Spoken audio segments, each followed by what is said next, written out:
അധ്യായം 18.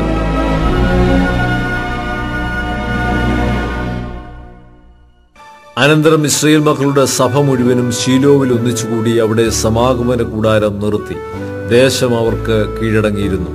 എന്നാൽ ഇസ്രായേൽ മക്കളിൽ അവകാശം ഭാഗിച്ചു കിട്ടാതിരുന്ന 7 ഗോത്രങ്ങൾ ശേഷിച്ചിരുന്നു.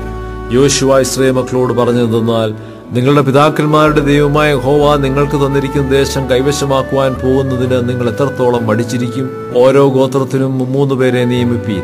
ഞാൻ അവരെ അയക്കും. അവർ പുറപ്പെട്ട് ദേശത്തുകൂടി സഞ്ചരിച്ച് തങ്ങൾക്ക് അവകാശം കിട്ടിയിട്ടും പ്രകാരം കണ്ടെഴുതി എന്റെ അടുക്കൽ മടങ്ങി വരണം. അത് 7 പങ്കായി ഭാഗിക്കണം. യഹൂദ തന്റെ അതിർക്കകത്ത് തെക്ക് പാർത്തുകൊള്ളട്ടെ. യോസേഫിന്റെ കുലവും തന്റെ അതിർക്കകത്ത് വടക്ക് പാർത്തുകൊള്ളട്ടെ. അങ്ങനെ നിങ്ങൾ ദേശം 7 ഭാഗമായി കണ്ടെഴുതി ഇവിടെ എന്റെ അടുക്കൽ കൊണ്ടുവരുവീൻ. ഞാനിവിടെ നമ്മുടെ ദൈവമായ യഹോവയുടെ സന്നിധിയിൽ വെച്ച് നിങ്ങൾക്ക് വേണ്ടി ചീട്ടിടും. ലേവ്യർക്ക് നിങ്ങളുടെ ഇടയിൽ ഓഹരിയില്ലല്ലോ. യഹോവയുടെ പൗരോഹിത്യം അവരുടെ അവകാശമാകുന്നു. ഗാദും രൂബേനും മനശ്ശെയുടെ പാതിഗോത്രവും യഹോവയുടെ ദാസനായ മോശെ അവർക്ക് കൊടുത്തിട്ടുള്ള അവകാശം യോർദാന് കിഴക്ക് വാങ്ങിയിരിക്കുന്നു. അങ്ങനെ ആ പുരുഷന്മാർ യാത്ര പുറപ്പെട്ടു. ദേശം കണ്ടെഴുതുവാൻ പോയവരോട് യോശുവ, നിങ്ങൾ ചെന്ന് ദേശത്തുകൂടി സഞ്ചരിച്ച് കണ്ടെഴുതുകയും ഞാനിവിടെ ശീലോവിലെ യഹോവയുടെ സന്നിധിയിൽ വെച്ച് നിങ്ങൾക്ക് വേണ്ടി ചീട്ടിടേണ്ടതിന് എന്റെ അടുക്കൽ മടങ്ങി വരികയും ചെയ്യുവീൻ എന്ന് പറഞ്ഞു. അവർ പോയി ദേശത്തുകൂടി കടന്ന് നഗര വിവരത്തോടുകൂടെ ഒരു പുസ്തകത്തിൽ അത് 7 ഭാഗമായി എഴുതി ശീലോവിൽ യോശുവയുടെ അടുക്കൽ പാളയത്തിലേക്ക് മടങ്ങി വന്നു. അപ്പോൾ യോശുവ ശീലോവിൽ യഹോവയുടെ സന്നിധിയിൽ വെച്ച് അവർക്ക് വേണ്ടി ചീട്ടിട്ടു.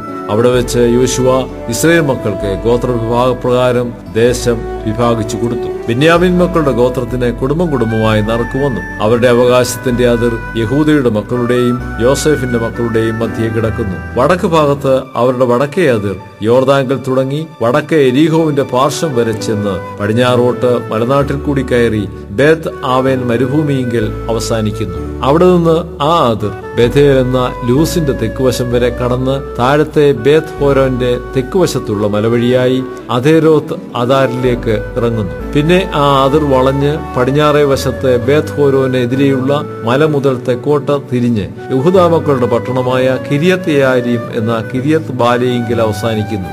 ഇത് തന്നെ പടിഞ്ഞാറേ ഭാഗം. തെക്കേ ഭാഗം കിര്യത്ത് യെയാരീമിന്റെ അറ്റത്ത് തുടങ്ങി പടിഞ്ഞാറോട്ട് നെഫ്തോഹ വെള്ളത്തിന്റെ ഉറവ് വരെ ചെല്ലുന്നു. പിന്നെ ആ അതിർ ബെൻഹിന്നോൻ താഴ്വരയ്ക്കെതിരെയും രഫായിം താഴ്വരയുടെ വടക്കുവശത്തുമുള്ള മലയുടെ അറ്റം വരെ ചെന്ന് ഹിന്നോൻ താഴ്വരയിൽ കൂടി തെക്കോട്ട് എബൂസ്യ പർവ്വതത്തിന്റെ പാർശ്വം വരെയും ഏൻ രോഗേൽ വരെയും ഇറങ്ങി വടക്കോട്ട് തിരിഞ്ഞ് ഏൻ ശെമരിഷിലേക്കും അദോമീം കയറ്റത്തിനെതിരെയുള്ള ഗലീലോത്തിലേക്കും ചെന്ന് രൂബേന്റെ മകനായ ബോഹാന്റെ കല്ലുവരെ ഇറങ്ങി അരാബയ്ക്കെതിരെയുള്ള മലഞ്ചെരിവിലേക്ക് കടന്ന് അരാബയിലേക്ക് ഇറങ്ങിച്ചെല്ലുന്നു.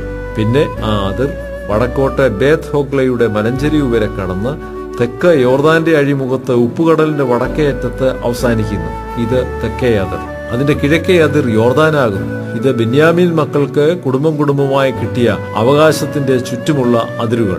എന്നാൽ ബെന്യാമീൻ മക്കളുടെ ഗോത്രത്തിന് കുടുംബമായി കിട്ടിയ പട്ടണങ്ങൾ എരീഹോ, ബേത്ത് ഹോഗ്ല, യമക് കെസിസ്, ബേത്ത് അരാബ, സെമാറയീം, ബേഥേൽ, ആർവീം, പാര, ഒഫ്ര, കെഫാർ അമ്മോനി, ഒഫ്നി, ഗേബ, ഇങ്ങനെ 12 പട്ടണവും അവയുടെ ഗ്രാമങ്ങളും. ഗിബെയോൻ, രാമ, ബെറോത്ത്, മിസ്പെ, കെഫീരാം, മോസ, രേക്കേം, ഇർപേൽ, തരല, സേല, ഏലഹ്, യെരുശലേം എന്ന യെബൂസ്യ നഗരം, ശിബിയര്യത്ത്, കിര്യത്ത്, ഇങ്ങനെ 14 പട്ടണവും അവയുടെ ഗ്രാമങ്ങളും.